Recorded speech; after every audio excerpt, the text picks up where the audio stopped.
Hello. This is my doing part 2 of demand avoidance. I might have to split it, but I talked about demand avoidance last time, and I wanted to speak more about personal experiences. And I've got my sister Anne, and I've got some things that I've written out, Anne, about so many examples in my life. Were sort of, and I know you'll relate to this in relation to jobs and work. Demands from a job in terms of time and expectations. Well, I have to say, it was when I was on my course at the art college.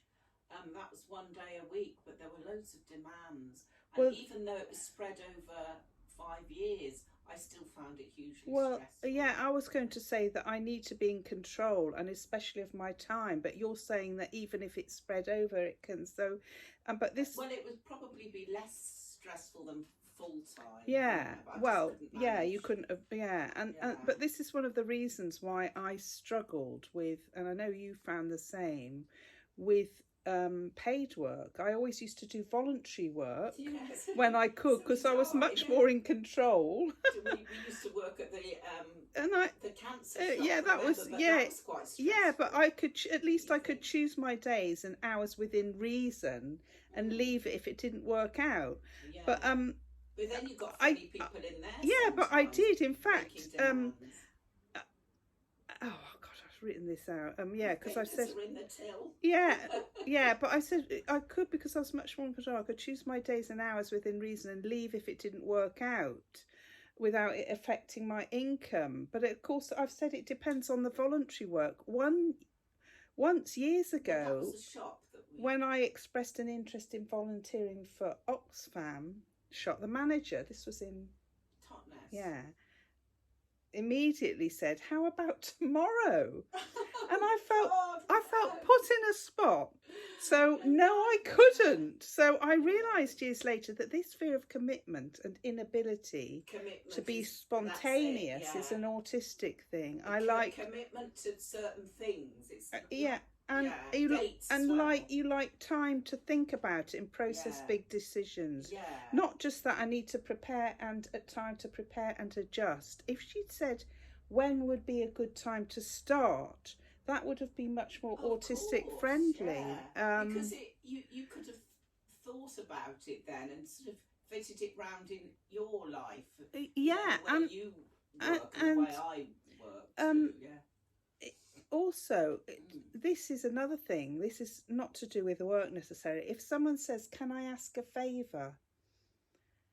I don't know what they're going to ask of me. So will I let them down?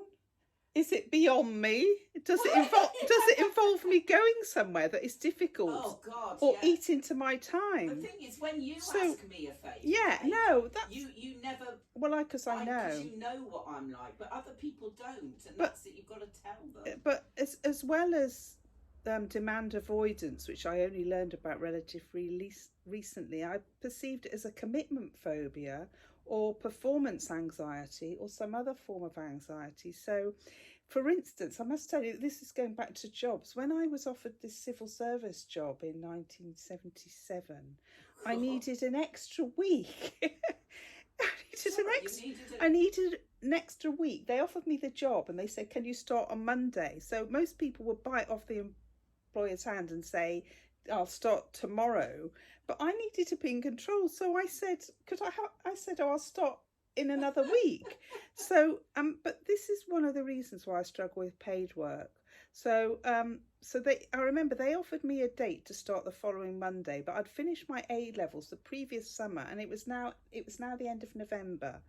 So I asked to start the following week, which I did. But most people would bite their employer's hand off to start, after all those months, but I couldn't. So anyway, I'm just going to see. Well, mine was more to do with travel. I'd worry they were going to ask me to get a bus somewhere. I know. That was like a demand that I couldn't tell them about things in those days. So and I'm just similarly, last time I read about demand avoidance is that people making excuses not to do something to avoid demands, and I did this all the time as a kid.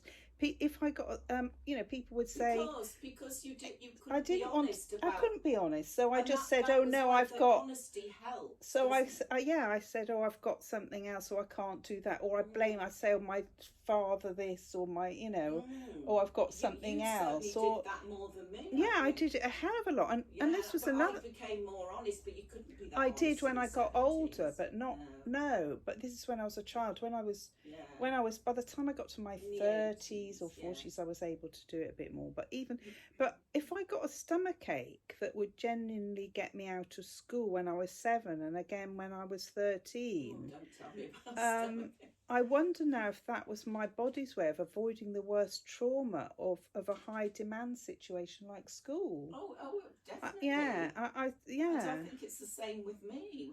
It's like almost a protective thing. Right. I'm going to sort of finish this one and start a different one, so that there'll be 2. So, because this one's gone into 6 minutes, so I want to carry on this. So, I'll end this one and start a new video and upload them separately. So thank you for listening. So we're going to continue demand avoidance in another one.